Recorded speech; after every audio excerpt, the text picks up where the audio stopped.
माय माऊली नमस्कार. 18 पुराणातील एक पुराण श्री कल्की पुराण महात्म्य कथासार अभिवाचन करत आहे. अध्याय 3. प्रथम श्री महर्षी वेदव्यास यांना नमस्कार करून प्रारंभ करते. भाग 5. छोट्या बाळरूपात श्री विष्णूचा कल्की अवतार. सगळ्या ब्राह्मणांना विष्णू येश यांनी सूर्यासारखे तेजस्वी समजून त्यांची पूजा करून त्यांना उच्च स्थानावर नेऊन बसवले. तेथे आलेल्या अनोखी ब्राह्मणांनी आपल्या पित्याच्या मांडीवर बसलेल्या छोट्या बाळरूपाने श्री भगवान विष्णूचे दर्शन घेतले. त्यांची ही लीला त्यांना संकटधारीच्या रूपात तेथे आली. सामान्य माणसाच्या दर्शनाचा लाभ झाला.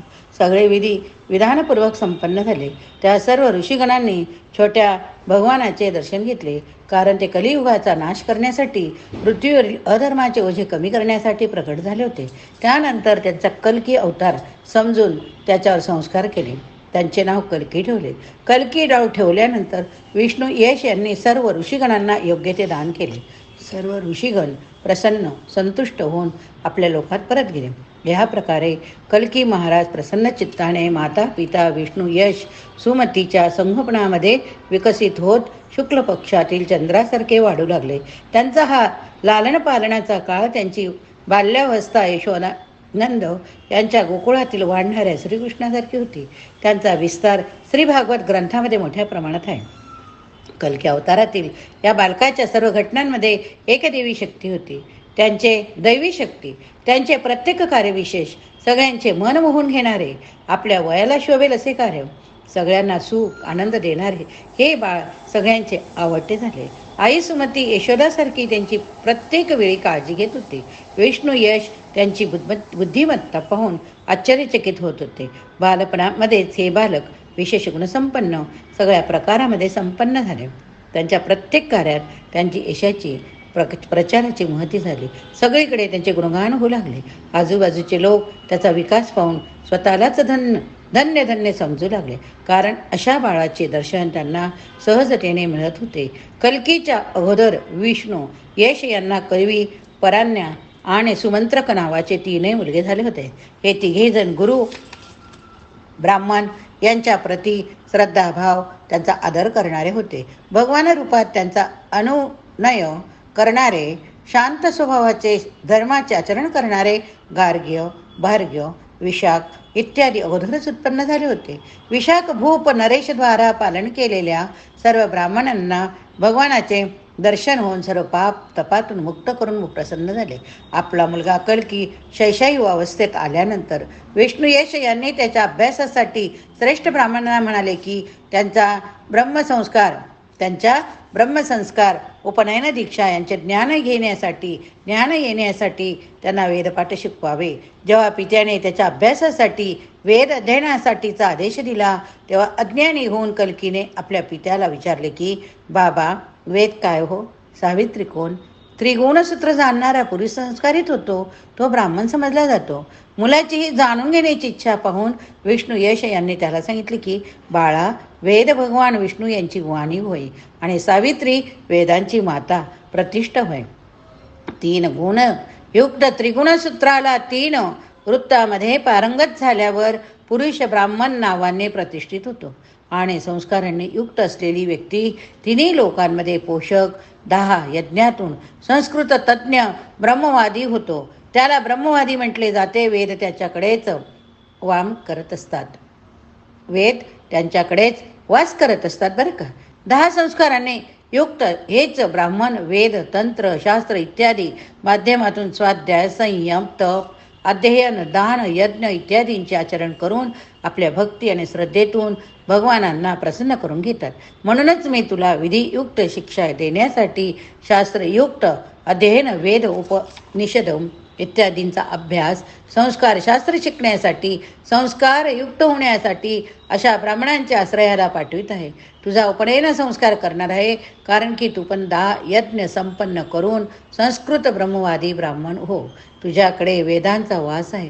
तू सगळ्या प्रकाराने सुशिक्षित होऊन जगामध्ये धर्माचा प्रचार आणि प्रसार कर. कल्की भगवानाने वडिलांची अशी इच्छा जाणून त्यांना विचारले की बाबा, ब्राह्मणांना निश्चित केलेले 10 संस्कार कोणते हो? अशी कोणती घटना आहे की त्यासाठी ब्राह्मण भगवान विष्णूची पूजा अर्चना करतात. मुलाची 10 यज्ञाविषयी शास्त्रीय घटनांच्या विषयाची प्राथमिक जिज्ञासा पाहून विष्णू यश यांनी त्याच्या बाल्य प्रश्नासाठी त्याला सांगितले की जीवनामध्ये ब्राह्मणामध्ये गर्भधान संस्कार इत्यादीचे संस्कृत त्रिकाळ संध्या, सावित्रीची पूजा, जपाचे पारायण, तपस्वी सत्य वक्ता, धीर, धर्म यांच्या चरण करणारे ब्राह्मण भगवान विष्णूची अनेक प्रकाराने पूजा अर्चना करणारा, त्यांच्या आनंदामध्ये मग्न राहणारा ब्राह्मण या सृष्टीचा रक्षक आहे. हे संस्कारावरून चालणारी व्यक्तीच संपूर्ण जगाचा उद्धार करणारी, तेच आदर्श योग्य आचरण आहे. वडिलांनी अशा प्रकारे संस्कारयुक्त ब्राह्मणाच्या स्वरूपाला जाणून बालरूपातील भगवान कल्की यांनी पुन्हा जिज्ञासा प्रकट केली आणि विचारले, बाबा, संपूर्ण जगाचा उद्धार करणारा ब्राह्मण, भक्ती करून विष्णूंना प्रसन्न करणारा, साधूसारखा, धर्मपरायण, तीनही लोकांमधील मनुष्याची इच्छा पूर्ण करणारा, पुरुषांमध्ये सर्वात श्रेष्ठ पुरुष, सगळ्या 10 संस्कारांनी युक्त ब्राह्मण कोठे मिळेल? वडिलांनी मुलाचे हे कथन ऐकून त्यांना सांगितले की बाळा, कलियुगामध्ये धर्माचा घात करून, ब्राह्मणाची हिंसा करून तो भीषण आतंक पसरून ठेवला आहे. त्यांच्या मर्यादेची रक्षा करणारे अनेक उदार चरित्राचे ब्राह्मण देशांमध्ये गेलेले आहेत. इतर ठिकाणी पेक्षा कमी तप करून आणि अत्याचार सहन करीत त्यांच्यासारखेच व्यवहाराला धरून आपल्या पोटासाठी, धर्माच्या विरुद्ध कार्य करण्यासाठी राहिलेले आहे. हा अत्याचार इतका वाढला की आपल्या रक्षणासाठी स्वतःला कमजार समजून पापामध्ये इतके बुडाले की दुराचारी तेजोहीन ब्राह्मणांनी शूद्राची सेवा करण्यास सुरुवात केली. हेच कारण झाले की पृथ्वीवरील पवित्र पूज्य आत्मा धर्मपरायण ब्राह्मण संपुष्टात आले. जे लोक राहिले ते धर्माविरुद्धाचरण करणारे. हा सगळा प्रकार कली त्याचे दुराचारी वंशज यामुळे झाला. हे ओझे सहन न झाल्यामुळे पृथ्वी देवताकडे शरण गेली. वडिलांचे हे कथन ऐकून कल्की रूपातील भगवान विष्णूने कलीचा नाश करण्याचे ठरवले. ब्राह्मणांनी आपल्या भाषेमधून कल्कीचा उपनयन संस्कार केला. ते गुरुकुलामध्ये जाण्यासाठी निघाले. त्यांच्या तेजस्वी चेहऱ्याकडे बघून विष्णू यश निश्चित झाले. त्यांच्या मनात आशा जागृत झाली की आता पृथ्वीवरील अत्याचारी शक्तीचा अन्याय कमी होईल. धर्मपरायण सदाचारी कार्याची सुरुवात झाली होती. कारण कलीच्या प्रभावामुळे शक्ती क्षीण झाली होती, वृत्ती क्षीण झाल्या होत्या, संस्कार नष्ट झाले होते, आचरणामध्ये प्रतिकूलता आली होती आणि सज्जनता, साधूला मर्यादा, आस्था यांच्या जागेवर माणसामध्ये स्वास्थ्य, अहंकार, लालच, काम, वासना ह्या वृत्ती वाढल्या होत्या. सगळ्या चांगल्या गोष्टीचा नायनाट झाला होता. त्यामुळे परंपरा, नियम, मर्यादा पाळल्या जात नव्हत्या. याचा इतका वाईट परिणाम झाला होता की सामान्य धर्मनिष्ठ व्यक्तीचे जीवन जगणे कठीण झाले होते. भगवान कल्कीच्या निर्णयाने या विनाशाकडे चाललेल्या जगाकडे चांगल्या वृत्तीची स्थापना केली होती. आपल्या पित्याच्या निराश मनामध्ये चांगल्या गोष्टीचे चित्र निर्माण केले. एक आशा निर्माण केली की कोणताही सटसंकल्प केला की वाईट स्थितीवर नियंत्रण केले जाते. दुष्ट शक्ती, दुष्ट वृत्तीच्या लोकांचा विनाश करता येतो. हाच विचार मनात ठेवून विष्णू यश यांनी आपला मुलगा कल्की याला गुरुकुलामध्ये संस्कार संपन्न होण्यासाठी, उच्च शिक्षणासाठी, धर्मानुसार प्रतिज्ञित संकल्प धर्म होण्यासाठी पाठवले. त्याच्या मनाची खात्री झाली की एक दिवस निश्चितच आपला मुलगा पृथ्वीवरील संकटे दूर करेल, ज्यामुळे परत कलियुगाचा नाश होऊन विधानयुक्त जीवन परंपराचा परत विस्तार होईल. भाग पुढचा. कल्की अवतारात घडलेल्या घटनांचे सुंदर वर्णन. भगवान कल्की यांचे गुरुकुल स्थानाकडे प्रस्थान झाल्याची गोष्ट शौनक इतर मुनींना सांगून मुनिवर्य सुतजींनी सांगितले की हे मुनिवरांनो, कल्की यांना महेंद्र पर्वतावर राहणाऱ्या महर्षी परशुराम यांनी आपल्या आश्रमात नेले. या ठिकाणी त्यांनी युवक कल्की यांना आपला परिचय देताना सांगितले की हे वत्सा, मी परशुराम भृगु वंशातील महर्षी जमदग्नी आणि माता रेणुका यांचा पुत्र, सगळ्या वेदाभ्यास तत्वांचा मनापासून करणारा, अभ्यास धनुर्विद्यात पारंगत, सगळ्या शास्त्राचा ज्ञान असणारा परशुराम, तुला माझा परिचय सांगतो की सहस्रबाहूचा वध करून या पृथ्वीवरील अनेक क्षत्रिय नष्ट केले.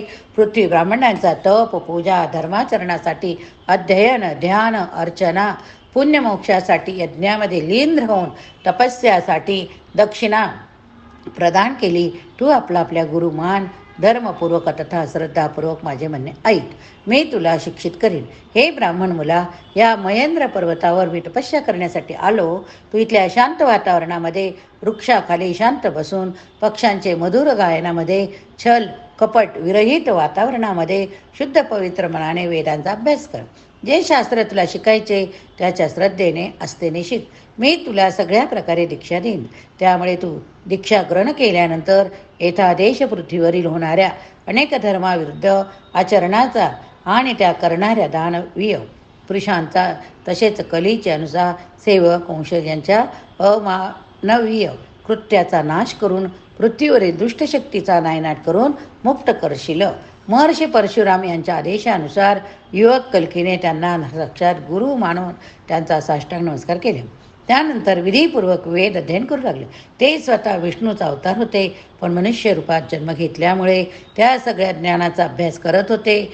जे ज्ञान ते स्वतः निर्माण करणारे होते. परत चांगल्या वृत्तीची स्थापना होण्यासाठी स्वतःला पाळणे आवश्यक होते. म्हणूनच भगवान विष्णूने कल्की रूपातील स्वतःला मनुष्य रूपात राहून गुरूंच्या आदेशाचा स्वीकार केला.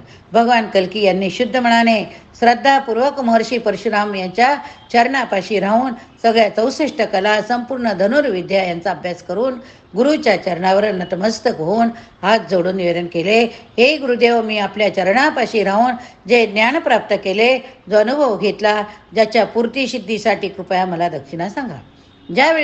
ज्यामुळे माझी विद्या फलस्वरूपाला येईल, ज्यामुळे आपण ती घेतल्यानंतर तुम्हाला गुरुच्या स्वरूपात संतुष्टता येईल, तेव्हा कृपया ती दक्षिणा देण्यासाठी अनुग्रहित करा. मी आपल्या सामर्थ्यानुसार आपली आकांक्षा इच्छा पूर्ण करण्याचा आटोकाट प्रयत्न करीत, कारण हेच माझ्या विद्येचा पूर्ण आधार असेल. परशुरामाने अशा प्रकारे कल्कीच्या श्रद्धा वन्न रूपातील एका शिष्याचे निवेदन ऐकून ते म्हणाले की, हे प्रभू, आपण सर्वज्ञानी आहात. ब्रह्मदेवांनी हा कलियुगाचा नाश करण्यासाठी भगवान विष्णूंना विनंती केली की, ज्या प्रकारे देवतांनी तपस्वी साधू जनांची व्यथा ऐकून भगवान श्रीनारायण यांनी स्वतः पृथ्वीवर अवतार घेऊन कलीचा नाश करण्याचा संकल्प केला. महाप्रभू, ते तुम्हीच आहात. तुम्ही संबल गावातील विष्णू यश यांच्याकडे नेहमी देवी सुमती यांच्या पोटी जन्म घेतला, माझे शिष्यत्व प्राप्त करून घेतले. आता तुम्ही माझ्याकडून विद्या ग्रहण करून भगवान शंकराकडून अस्त्रे वेदमय शुक्र प्राप्त करून तसेच सिंहद्वीपचे राजा बृहद्रथ यांची राजकन्या पद्मा हिला पत्नीच्या रूपात प्राप्त करून या पृथ्वीवर धर्माचा झेंडा पुन्हा स्थापन कराल. आपल्या धर्माविरोधी कल युगातील राजाचा आणि बौद्धाचा नाश करून वरू देवादी राजांना प्रतिष्ठित करून विजयी कराल आणि साधूसारखी कृती कराल. हीच माझी दक्षिणा असेल, कारण तेव्हाच आम्ही तप दान यज्ञ ध्यान इत्यादीची पुण्यकार्य करू शकू. गुरु परशुरामाच्या अशा प्रकारच्या दक्षिणेचे स्वरूप जाणून भगवान कल्की विश्वेश्वर महादेवाच्या मंदिरात गेले. तेथे त्यांनी महादेवांना संतुष्ट केले. आपल्या हृदयातील अवस्थेला शांत रूप देऊन त्यांनी भगवान शंकराचे स्मरण करून विधीपूर्वक पूजा केली आणि त्यांना नमस्कार करून ध्यानपूर्वक आपली श्रद्धा समर्पित केली. त्यांना निवेदन केले. आता पुढील भागात आपण पुढील भाग बघूया. हरे नमः.